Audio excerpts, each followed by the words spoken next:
Hello, my name is Matt, and I'm here to present the outcomes of my systematic literature review titled Technological Innovation System Emergence and Performance, a systematic review of place-specific and multiscalar dynamics. My presentation is structured as follows. In the first section, I will briefly introduce the key issues from literature that I'm trying to target. These issues were used to formulate the research question that was the key driving element of my work.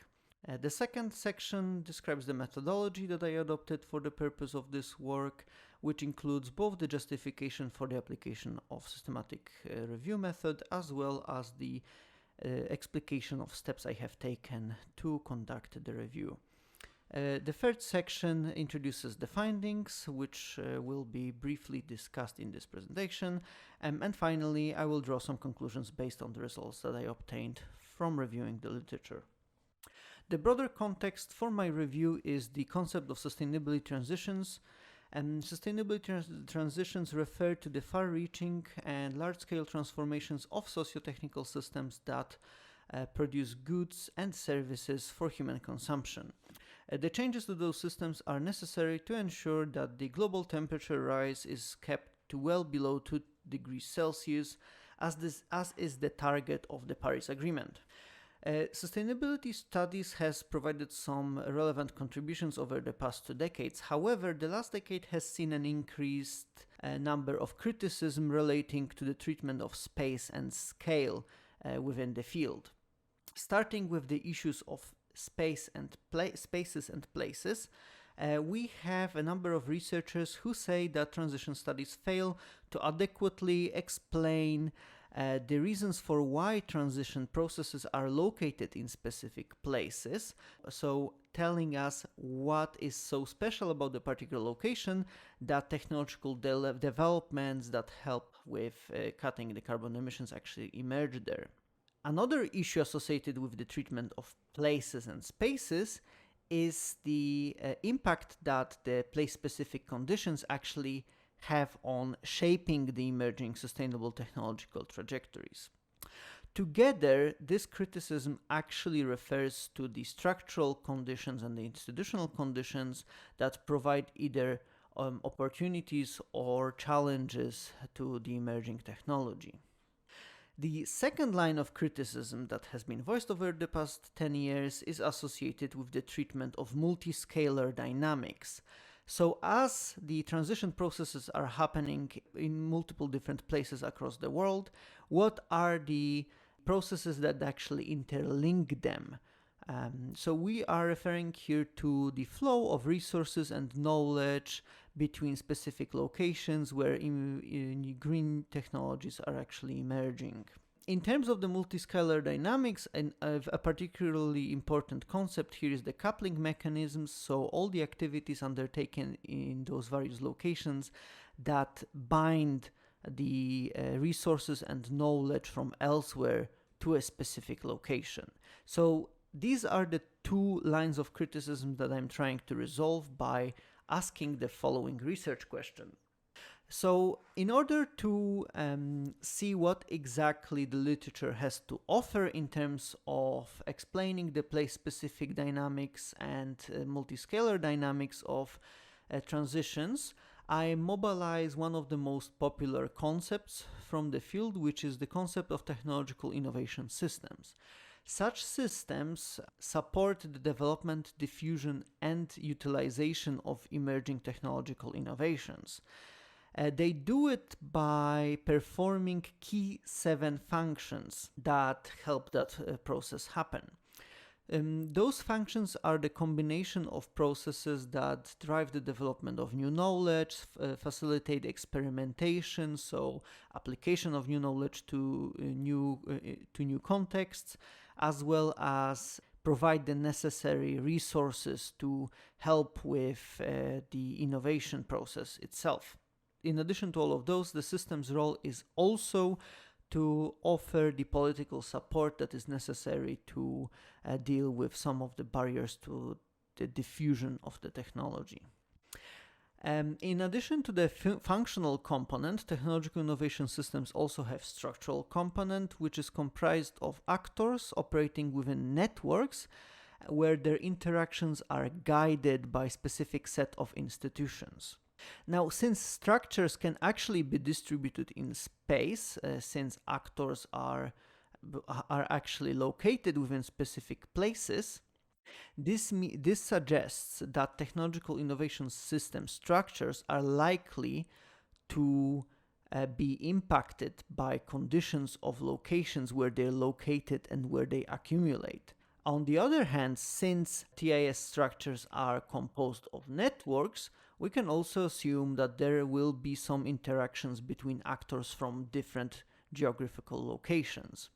This brings us to the purpose of the review, which is to see to what extent the structures are impacted by place-specific conditions and multiscalar interactions, as well as what sort of impact that will have on the performance of the entire system. To answer that question, I adopted the systematic literature review method. The key advantages of this particular method are that it enables for a more effective and objective development of knowledge, as well as provides a method for systematically going through the breadth of academic contributions to integrate them. In terms of achieving the status of a systematic literature review, some of the articles that I refer to suggest a stepwise process, which was indeed adopted for the purpose of my work. The first step was for me to read through the existing literature, conducting a more traditional review to see what sort of issues and gaps I could target from my work. This step has enabled me to also identify key search terms and develop inclusion and exclusion criteria for the reviewed papers. So it was both important for the development of the research question as well as the search strategy. The third step following the search of the Web of Science database was to extract all the relevant information and findings to a Microsoft Excel and analyze them and subsequently synthesize them. This led me to the development of a systematic literature review that looks at 23 journal articles published in English between 2010 and 2020.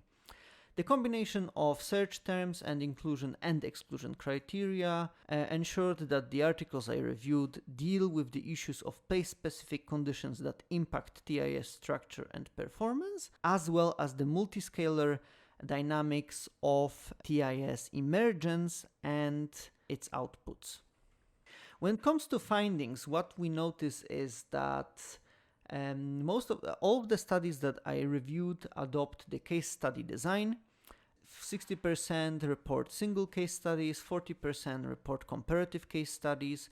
Altogether, they describe 39 unique cases that detail the development of technological innovation systems for 11 technologies.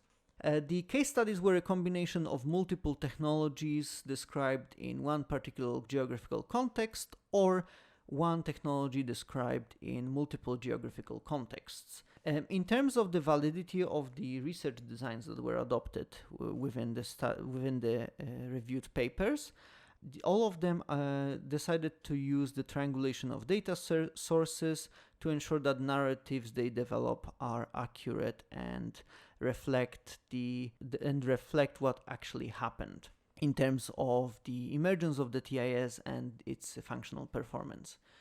In terms of the conceptual application of the TIS framework, I can report that 33% of studies actually applied minor modifications to the original framework, whereas 67% applied it without any changes. Further findings of the review are divided into two categories. Here we have the findings that actually pertain to the place-specific conditions and their impact on both the TIS performance and the configuration of its elements. In total, I've identified 6 different factors that impact the TIS dynamics in specific locations.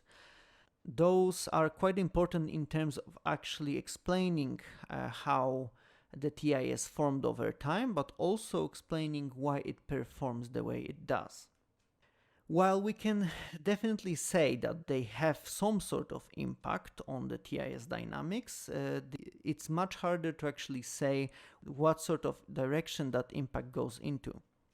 With most of those factors, we have reports of either negative or positive feedback, and this direction is very much dependent on a set of complementary factors and combination of other place-specific conditions. For instance, with the industrial specialization one, what we notice is that existing industries offer access to valuable resources that the TIS could use, such as knowledge and capital.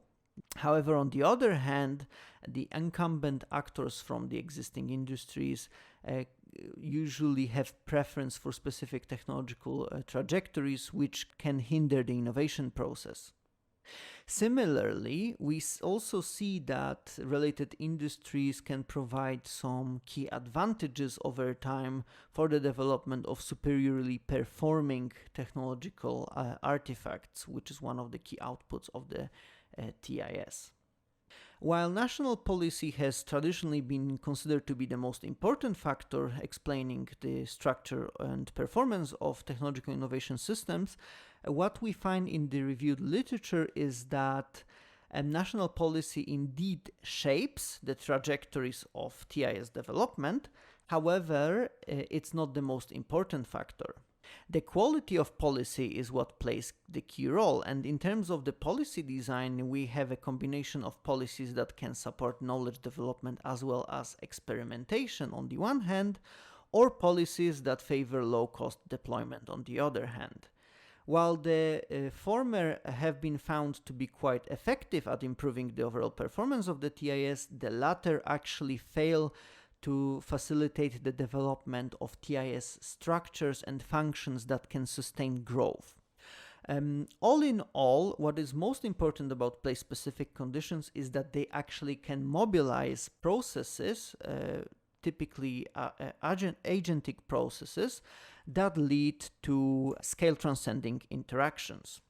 Here I identified 4 broad categories of such interactions, as well as several coupling mechanisms that explain their importance in shaping TIS structures and functions. Similarly to the place-specific conditions with scale-transcending dynamics, we find that they indeed have considerable impact on the overall performance and configuration of the TIS. However, the nature of that impact is much harder to gauge. It typically depends on the strength and the type of coupling mechanisms that are applied to bind the extra-regional resources such as knowledge and capital in specific places. The same goes for the functions. For instance, actors from one location can successfully exploit opportunities in different locations, thereby coupling functional dynamics of the technological innovation systems. What we can say for sure is that the interactions that transcend the scale within which particular set of structures is located have great impact on both structures in that specific location, as well as structuring of the broader global technological innovation system. Finally, what we can say about scale transcending dynamics is that they're also dependent on other place-specific conditions as well as the combination of the multiscalar interactions. All in all, based on the results of my work, we can draw 3 key conclusions. What we find within the literature is that both the performance and the structure of the technological innovation systems are greatly impacted by a breadth of different location-specific factors, and taking them into consideration is very important to ensure that we enrich our understanding on transition dynamics and spatial distribution of transition processes and accumulation of TIS-specific resources and functions. The second issue is associated with the scale. Of course, what we find is that actors from specific locations interact with actors from elsewhere. This suggests that innovation should be considered as a truly global process, and any way of delineating TIS structures and functions and focusing on a specific location or in a form of territorial delineation is not really justified beyond the analytical choice of the researcher that's conducting a particular study. Both of those conclusions also have an impact on real-life policymaking, particularly from the perspective of technological innovation systems. This is since the frameworks for analyzing their performance and structure were actually designed to aid in the process of policymaking. Therefore, the final conclusion of my work is that to ensure that policy mixes are effective at supporting innovation, we need to take a broader account of the place-specific and scale-transcending interactions that shape the emergence of sustainable technological trajectories. This is necessary to make sure that a good mix of demand-side and supply-side policies are deployed to support the relevant processes in terms of the functioning of the TIS, as well as the structures that actually facilitate their performance. That brings me to the end of my presentation. Thank you very much for your attention, and I hope that you enjoyed the outcomes of my work. If you have any questions, please do not hesitate to get in touch with me, and in the meantime, I hope you have a good day.